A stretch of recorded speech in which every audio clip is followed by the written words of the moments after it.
Jumpa lagi dengan saya, Yonatan Wijaya. Di sini saya akan mengajarkan tentang mata pelajaran teknologi layanan jaringan, yang mana kita akan mempelajari tentang bagaimana teknologi yang digunakan dalam sebuah jaringan. Namanya teknologi layanan jaringan, berarti teknologi yang akan memberikan layanan terhadap jaringan yang kita gunakan saat ini. Nah, pada dasarnya nanti kita akan merujuk pada pembelajaran pertama, yaitu tentang ragam aplikasi dalam komunikasi data. Apa sih komunikasi data itu dan bagaimana sih menjalankannya, komponen apa yang akan digunakan, semua akan kita bahas di sini. Oke, jangan kemana-mana ya, kita lanjut. Jadi kita akan masuk pada materi, yaitu ragam aplikasi komunikasi data. Dulu memang namanya pelajarannya adalah komunikasi data, sekarang diganti namanya adalah teknologi layanan jaringan, tapi isinya masih memuat tentang komunikasi data dan beberapa jaringan yang terdapat di dalamnya.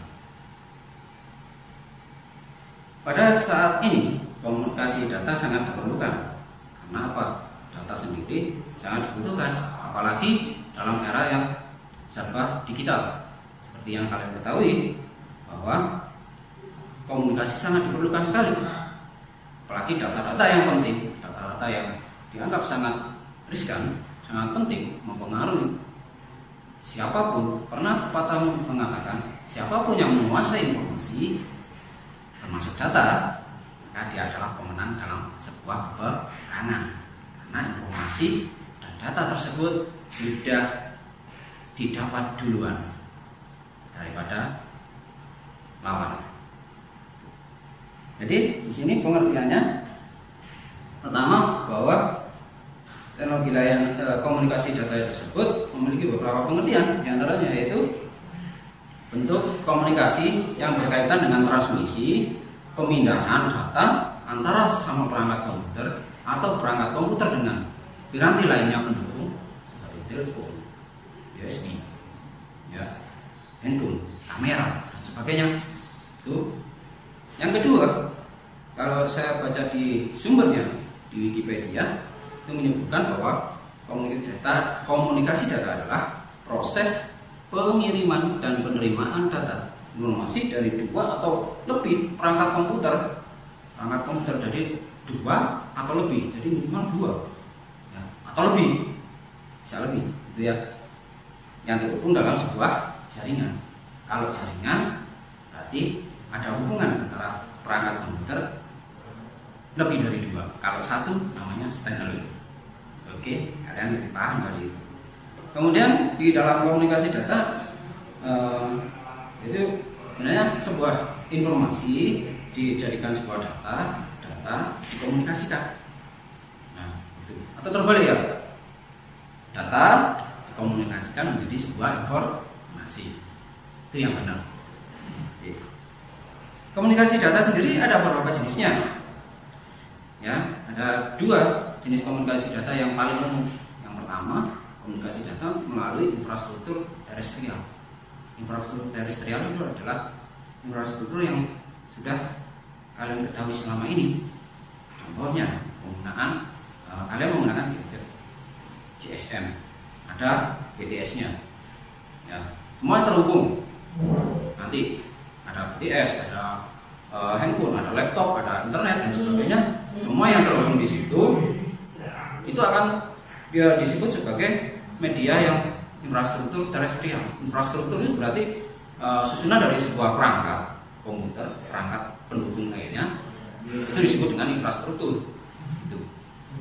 Nah, terestrial berarti yang ada di sekitar kalian, yang mendukung di sekitar kalian. Contoh, nggak usah jauh-jauh, ketika kalian menggunakan internet, itu pasti akan menggunakan modem komputer dan jaringan. Pasti jaringan akan selalu mengikuti. Itu. Yang kedua adalah melalui satelit. Nah, kalau satelit ini berarti akan jangkauannya akan lebih luas daripada terestrial, karena dia sudah menjangkauannya sudah tidak lagi daratan, lautan juga dijangkau. Kelemahannya adalah perangkatnya itu ya mahal. Laham, katanya orang Malang itu laham, laham bro, gitu ya. Itu yang melalui media satelit. Memang bagus ketika kita berada di daerah yang pedalaman, kita menggunakan satelit, kita tidak akan terpengaruh dengan terestrial apapun, tidak terpengaruh dengan sinyalnya GSM yang bla bla bla bla, itu seperti itu. Itu jenis komunikasi data. Kemudian selanjutnya kita akan masuk pada model. Sebenarnya komunikasi data itu punya beberapa model, macam modelnya, model A, B, C, D, E, Z, model si dia, model si aku dan kamu. Yeah. Oke, modelnya ada 3 kalau di komunikasi data: simplex, half duplex, sama full duplex. Kalau simplex itu adalah komunikasi yang searah, jadi tidak bisa bergantian, jadi cuma searah saja. Misalkan saya ngomong sama kamu, kamu nggak bisa ngomong sama saya bergantian, itu namanya simplex. Nah, peralatan yang mungkin masuk dalam simplex adalah, kalau zaman dulu, zaman saya adalah pager. Jadi kalian akan mengirim sebuah pesan melalui alat yang namanya pager, dan itu 1 kali. Ketika kamu ingin balas, ya kamu harus gantian dulu, tidak bisa bersama. Beda dengan sekarang yang bisa bersamaan, apalagi yang kalian dalam telepon. Siapa yang kalian dalam telepon? Berdebat dalam telepon. Iya, itu ketahuan.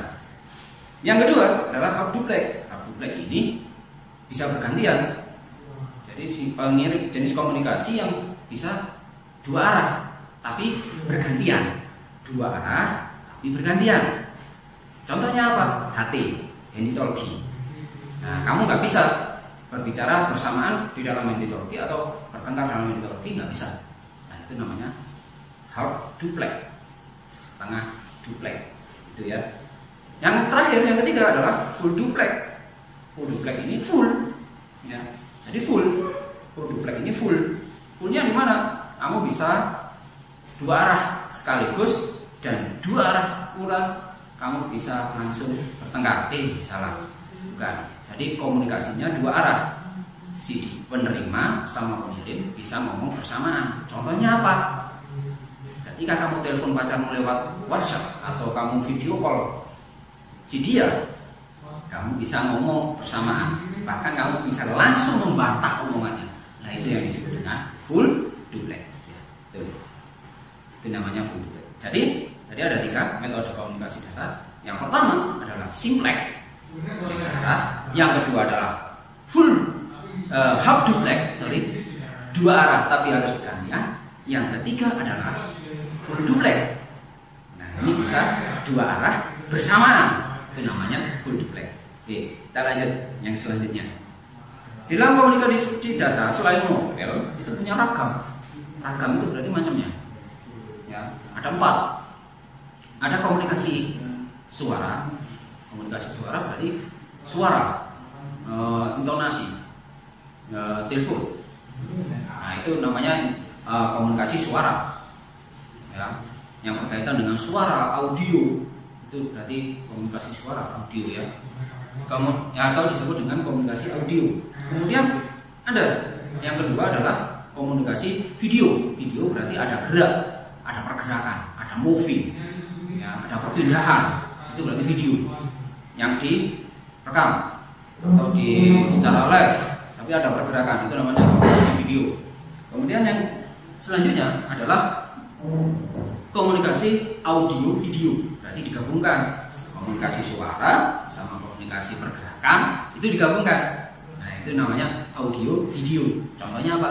Ketika kamu telekonferensi, atau nggak usah jauh-jauh lah telekonferensi, sekarang zamannya kamu video call. Nah, itu namanya komunikasi audio dan video.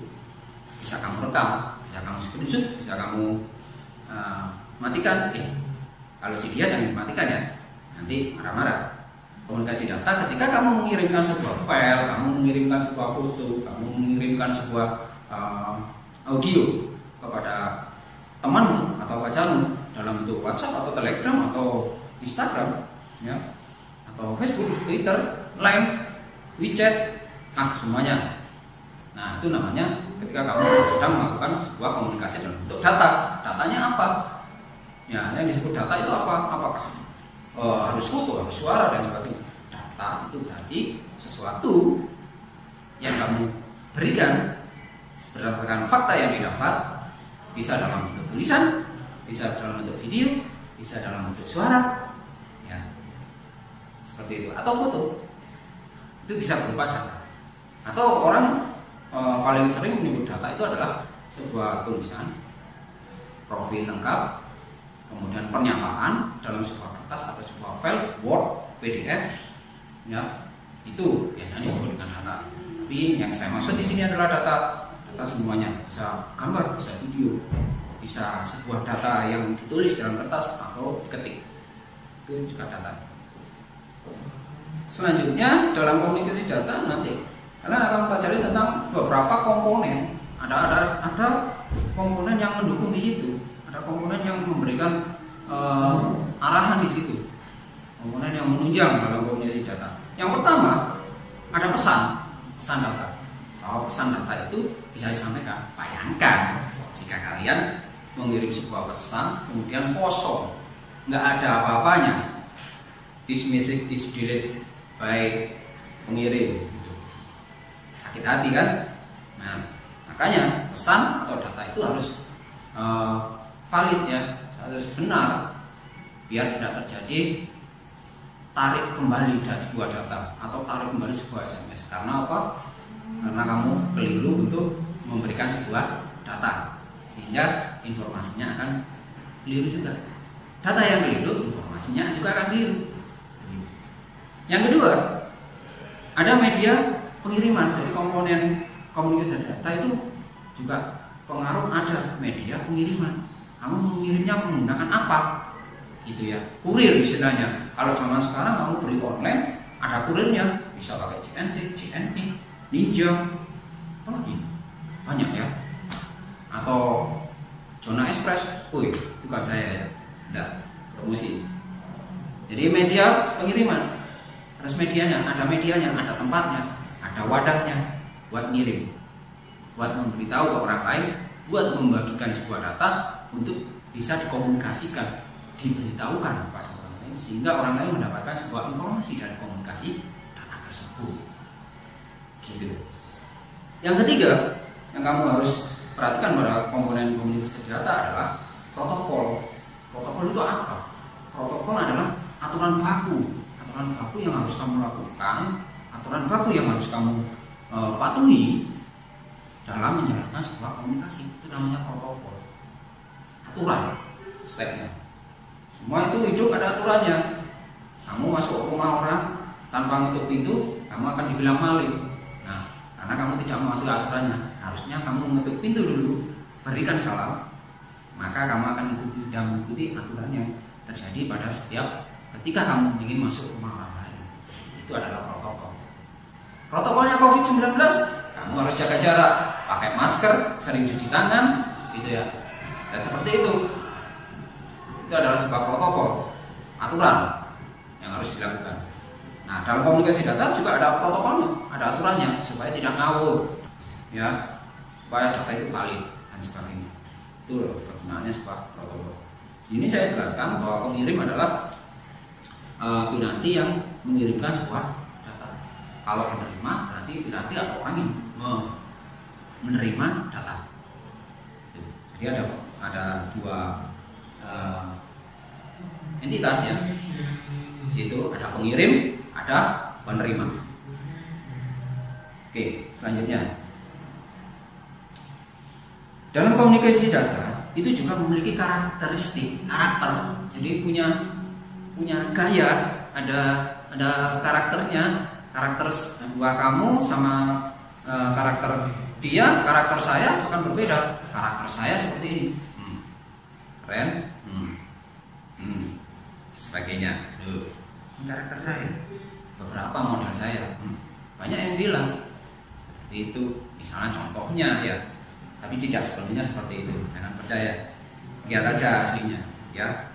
Oke, karakteristik dalam sebuah komunikasi data itu ada empat 2, 4. 4. Kalau ini 8 ya. 1, 1, 1, 1. Tadi di sana ada, di sana ada, di sana ada, di sana ada. Ya, kecamatan A ada, kecamatan B ada, kecamatan C ada, kecamatan D ada. Ya, tiap kecamatan ada. Itu namanya setiap tikungan kecamatan ada. Salah ya. Nah, karakteristik komunikasi data yang pertama adalah adanya apa ini? Pengiriman. Ya, karakternya kalau komunikasi data yang dikomunikasikan itu ada pengirimannya. Kalau nggak dikirim, berarti dia hanya data saja, bukan komunikasi. Ya, dia harus dikirim, harus ada pengirim, ada penerima. Jadi di sini pengirim. Jadi bayangkan jika kamu membuat sebuah video, membuat sebuah kreativitas, kemudian tidak kamu kirim, maka itu akan bukan sebuah komunikasi data, tapi itu hanya menjadi sebuah data buat kalian. Nah, belum dikomunikasikan, tapi kalau sudah dikirim, berarti itu sudah dikomunikasikan. Yang kedua adalah akurasi.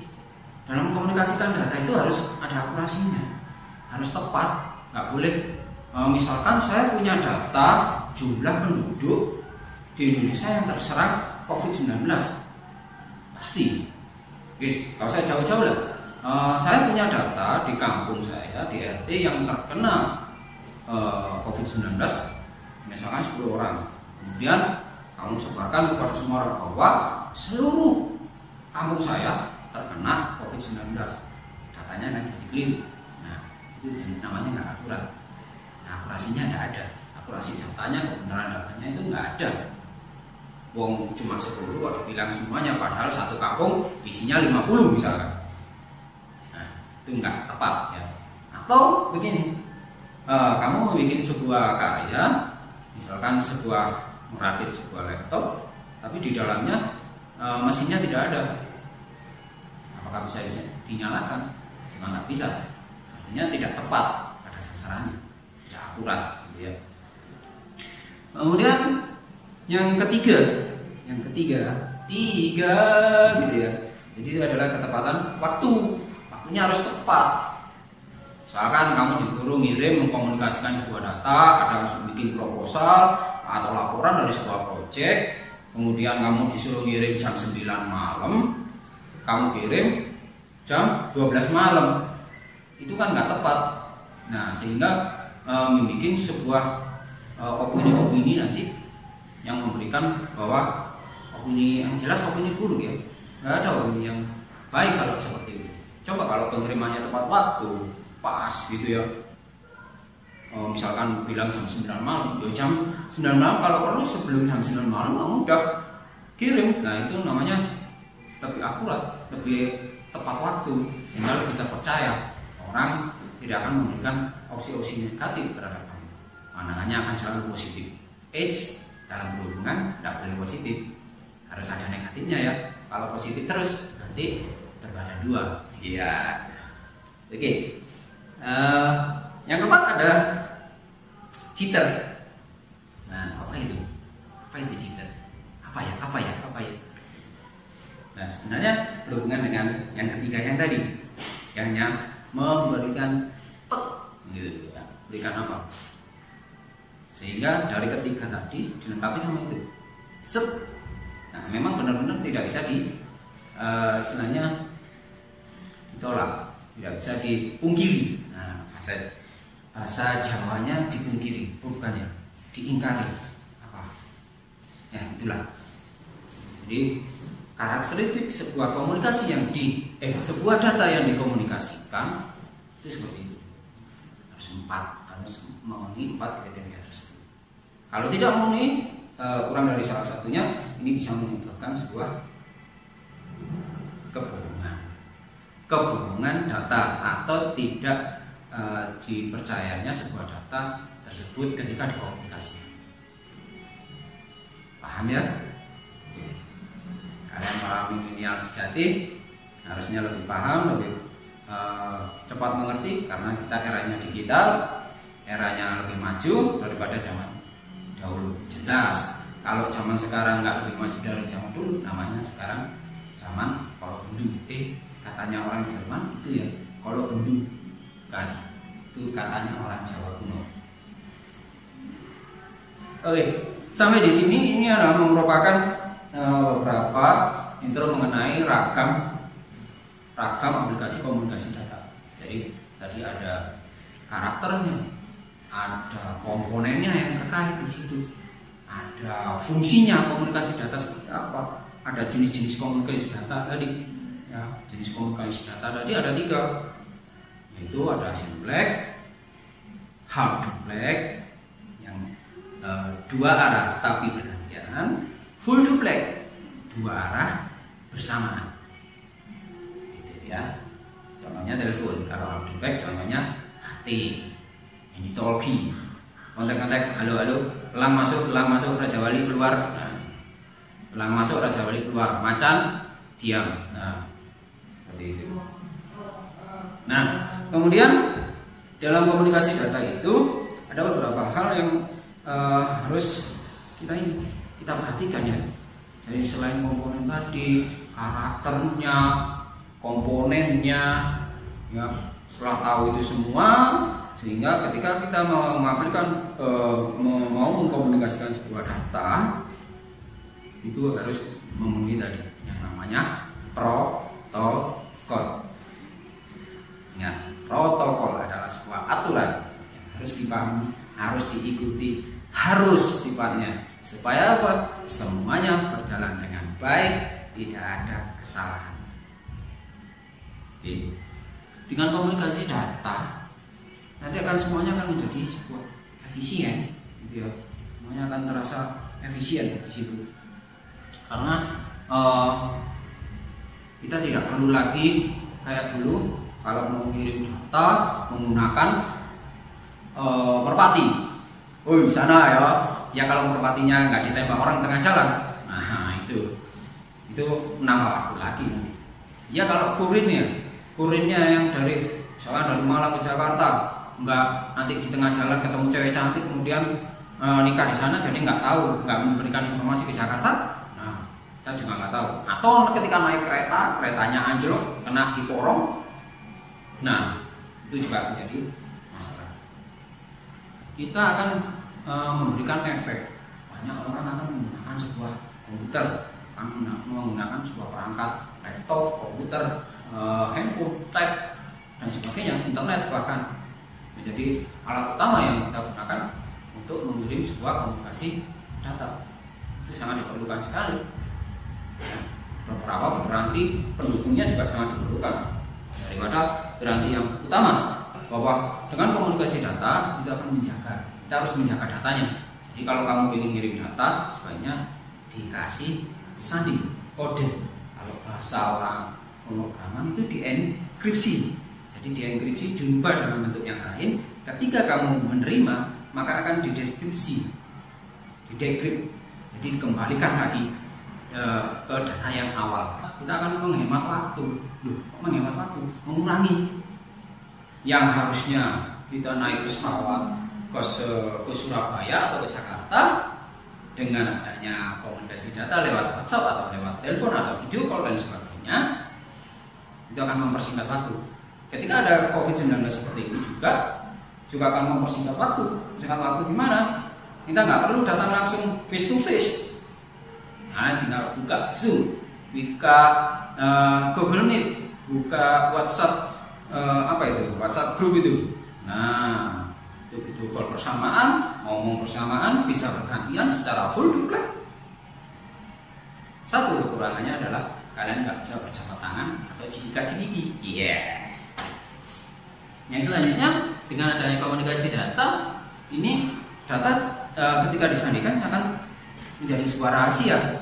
Ya, bayangkan ketika zaman sekarang ada sebuah cloud di mana data itu bisa kamu simpan dimanapun. Dengan adanya cloud kamu bisa menyimpan datamu, ada di Eropa, satu di copy nanti datanya ada di Amerika, satunya lagi dipecah datanya ada di Cina misalkan. Nah, seperti itu. Oh, Cina nggak ada, Cina tidak bekerjasama dengan Google, tidak ada.